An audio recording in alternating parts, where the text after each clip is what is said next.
Hello, good morning बच्चों। Hello my dear students. Hindi Vasant की कक्षा में आज हम पढ़ेंगे चैप्टर 7। अभी आपने पढ़ा चैप्टर 6। इसके बाद हमारा आगे का लेसन स्टार्ट होता है जिसका नाम है साथी हाथ बढ़ाना। तो ये एक कविता भी कह सकते हैं इसको, और इसको वैसे तो ये गीत है। ये एक गीत है जो साथी हाथ बढ़ाना यानी कि एकता का प्रतीक है कि हमें मिलजुल कर कार्य करना चाहिए। तो आज की कक्षा में इस कविता को हम पढ़ने जा रहे हैं। इस गीत को बहुत ही मधुर तरीके से, बहुत ही प्यारी मीठी आवाज़ में गाया गया था। जिसको लिखा था, लिखने वाले कौन है इस गीत को? इस गीत को लिखने वाले हैं साहिर लुधियानवी जी। तो साहिर लुधियानवी जी ने इस गीत को लिखा है। चलिए उनके बारे में हम कुछ जानकारी प्राप्त कर लेते हैं कि साहिर लुधियानवी जी कौन थे।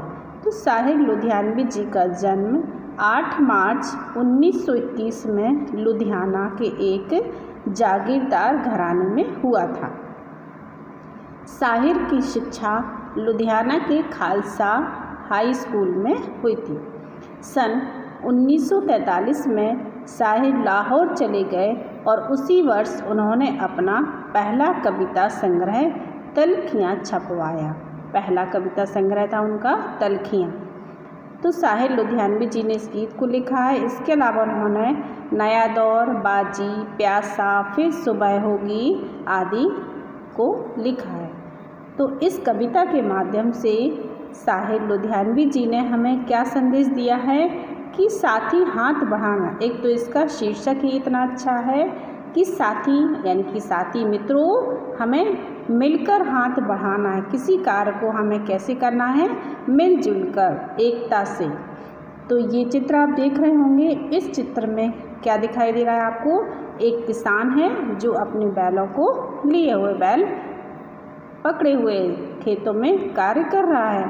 तो ये अकेला व्यक्ति है, वो कार्य नहीं कर सकता है। इसको करने के लिए हमें बहुत सारे लोगों की ज़रूरत पड़ती है, क्योंकि अकेला व्यक्ति यदि खेती में, किसान जो है यदि अकेला खेत में काम करेगा तो वह कितना कर पाएगा? वह उस कार्य को बहुत, चाहे वो जितनी भी मेहनत कर ले, अकेले उस कार्य को करने में उसे बहुत परेशानी जाएगी। और यदि इसी काम को, फसलों को उगाने में हमें बहुत सारे लोगों की ज़रूरत पड़ती है, और यदि हम मिलजुल कर ये काम करते हैं तो वही काम हमारा बहुत अच्छे तरीके से हो जाता है।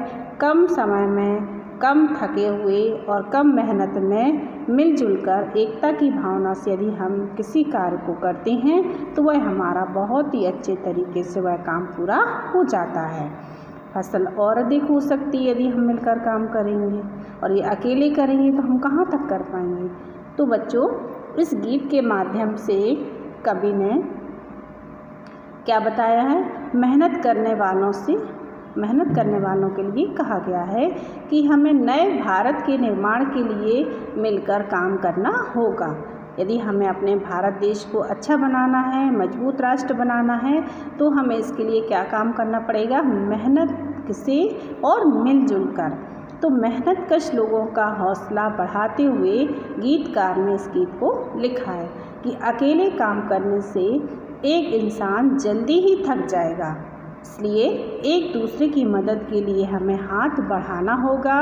हम मेहनत करने वालों ने जब भी कोई काम किया है तो ऐसा नहीं हुआ है कि हम उस कार्य को न कर पाएँ, यानी कि हमने असंभव को भी संभव बना दिया है। तो ऐसे ही हमें आगे बढ़ते जाना है मिलजुल कर।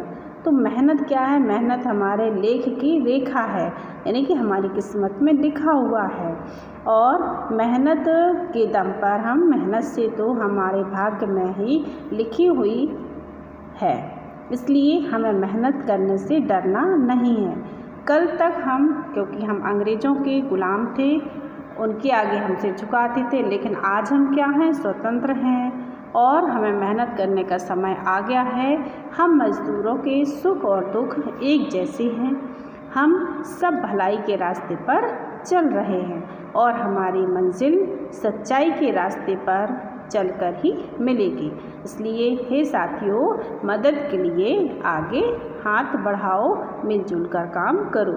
ऐसा हमारे कवि लुधियानवी जी इस गीत के माध्यम से हमें समझा रहे हैं। तो आगे देखते हैं, आगे की पंक्तियाँ। जिस प्रकार एक बूंद के साथ और एक बूंद है और यदि वही बूंदें मिल जाती हैं, इकट्ठी हो जाती हैं, तो क्या हो जाता है, सागर और तालाब भर जाते हैं। तो ऐसे रेत का एक कण है, यदि वही रेत का एक एक कण मिल जाता है तो क्या बन जाता है, रेगिस्तान पूरा बन जाता है। और राई जितने कणों के मिलने से पर्वत बन जाता है, राई कण कण से क्या बन जाता है, पर्वत बन जाता है।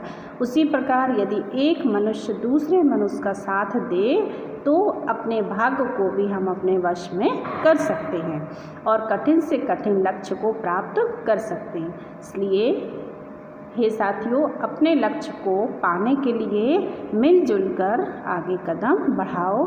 सब लोग एक दूसरे का साथ दो, तभी हम अपने सभी कार्य को, जो भी हमारे काम हैं, उनको हम पूरा करने में क्या होंगे, सफल हो पाएंगे।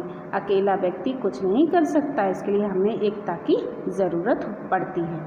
आइए बच्चों, आगे देखते हैं। इस कविता से संबंधित कुछ शब्दार्थ मैंने निकाले हैं, जो कि देखिए, शीश। शीश का मतलब होता है, इस कविता में आया शीश यानी कि सिर या शीश। पर्वत, तो आप जानते होंगे पर्वत को क्या बोला जाता है, पहाड़। फौलादी, लोहे के समान मजबूत। लेख की रेखा, भाग्य में जो लिखा होगा। लेख मीन्स होता है भाग्य, किस्मत। गैरों, परायों। खातिर, किसी के लिए। इंसान, मनुष्य। कतरा, बूंद, नदी आदि ये शब्दार्थ हैं जिनको आप अच्छे से करेंगे तो ये हुआ आपका आज का ये गीत जो मैंने आपको समझाया। ओके बच्चों, थैंक यू, बाय।